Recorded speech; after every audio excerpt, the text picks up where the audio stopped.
With LiteBox 3D Pro, models can be exported as a HTML website. These files can be opened in any web browser.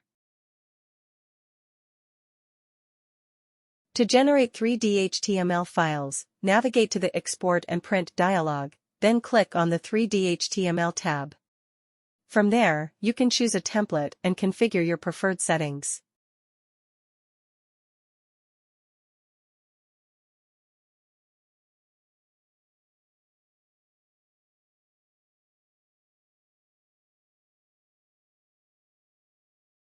If you select the Open HTML in Browser option, the exported file will be automatically displayed in your default web browser.